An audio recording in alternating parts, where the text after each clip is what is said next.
साथियों नमस्कार और स्वागत है आपका आपके अपने यूट्यूब चैनल पर एक्सेल डिस्कशन पर। और आज हम लेके आए हैं एक बहुत बड़ी अपडेट जो बीपीएससी से अभी मिला है। अभी आज के समाचार पत्रों के माध्यम से प्राप्त हुआ है, जिसमें बीपीएससी ने कहा है कि बैकलॉग पदों पर तीसरे चरण में होगी अध्यापकों की नियुक्ति। यानी कि इससे पहले आप लोगों ने देखा होगा कि 6 to 8 के लिए जो बैकलॉग पद थे उससे जो है उस पद के द्वारा भी जो है सो नियुक्ति में उसको शामिल किया गया था। तो हम बता दें पहले कि बैकलॉग पद होता है क्या। बैकलॉग पद का मतलब होता है कि पिछले भर्तियों में यदि सीट खाली रह गई है जिस कैटेगरी की, उस कैटेगरी के लिए इसमें सीट दिया जाएगा। यानी कि मान लीजिए कि टीआरई 1 और 2 में SC ST OBC EWS इन पदों पर यदि सीट खाली रह जाते हैं, रिक्त रह जाते हैं, उस पर कोई नियुक्ति नहीं होती होगी, तो उस सीट को फिर इस टीआरई 3 में जोड़ा जाएगा।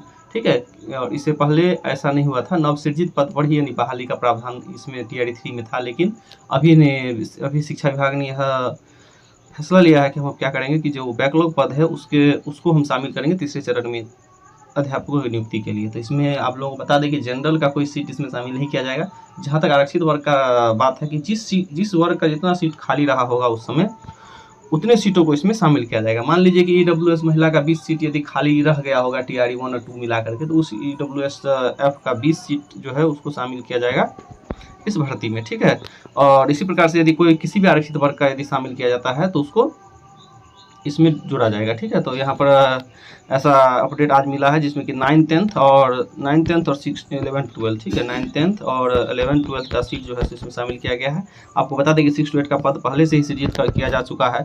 तो इस प्रकार से हम देखते हैं कि 6 to 8 यानी कि क्लास 6 से 1 to 5 से लेकर के 11 12 तक अब सभी पदों के लिए जो बैकलॉग सीट होंगे उसको इस भर्ती में ऐड किया जाएगा, जिससे जो बहुत बड़ी राहत की खबर है।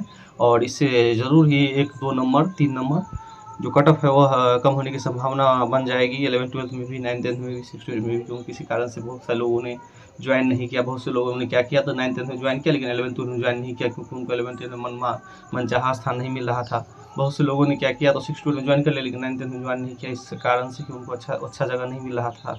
ठीक है, तो इस हिसाब से देखेंगे हम लोग कि शिक्षा विभाग का जो एक नया आदेश आया है बहुत ही अच्छा राहत भरा है अभ्यर्थियों के लिए। तो इसमें है कि तीसरे चरण में 9वीं 10वीं और 11वीं में अध्यापकों की नियुक्ति के लिए पहले और दूसरे चरण में रिक्त रहे पदों को जोड़ते हुए बैकलॉग की गणना करते हुए 3 दिन के अंदर रोस्टर क्लियरेंस का निर्देश शिक्षा विभाग में, ठीक है, शिक्षा विभाग को दिया है। ठीक है, इससे तीसरे चरण में होने वाले अध्यापकों की नियुक्ति पदों की संख्या बढ़ जाएगी। यह निर्देश शिक्षा विभाग के सचिव वैद्यनाथ यादव, जो माध्यमिक शिक्षा निदेशक के भी प्रभार में है, ने सोमवार को राज्य के सभी जिलों के जिला शिक्षा पदाधिकारी को दिया है। ठीक है, निर्देश में क्या कहा गया है कि इससे पहले जिला शिक्षा पदाधिकारियों के द्वारा 2 बार भेजे गए रोस्टर पर निरस्त समझे जाएंगे। इसके मद्देनजर तीसरे चरण की 9वीं 10वीं 11वीं 12वीं के अध्यापकों की नियुक्ति पहले से और दूसरे चरण में रिक्त रह गए पदों से होगी। ठीक है, तो जो रिक्त पद होगा उसमें तो फिर इसमें एक और हिंदुस्तान का भी न्यूज वही है ना।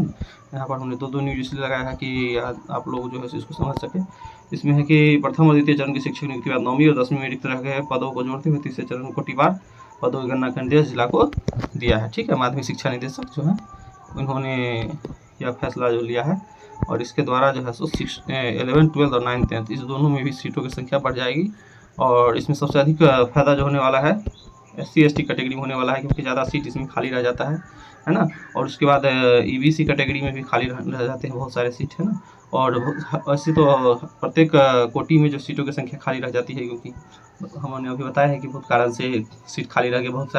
बहुत ऐसे भी हैं कि काउंसलिंग के बाद अयोग्य साबित हुए हैं, वो सीट भी खाली रह जाएंगे, है ना। बहुत से लोगों ने क्या किया, काउंसलिंग करवा लिया लेकिन ज्वाइन नहीं किया। जो पहले से शिक्षा विभाग में थे उन्होंने क्या किया, तो वो बीपीएससी के माध्यम से जो एग्जाम हुआ उसमें ज्वाइन नहीं किया था टीआरई 1 में और टीआरई 2 में। तो ये सब सीट जो है सो खाली रहने की संभावना है, और उस सीटों पर जो है पदों पर भर्ती हो जाएगी। तो आप लोग इस वीडियो को लाइक शेयर सब्सक्राइब जरूर करें, चैनल को सब्सक्राइब जरूर करें, और आने वाले नए अपडेट के जुड़ने के लिए चैनल के साथ बने रहे। धन्यवाद।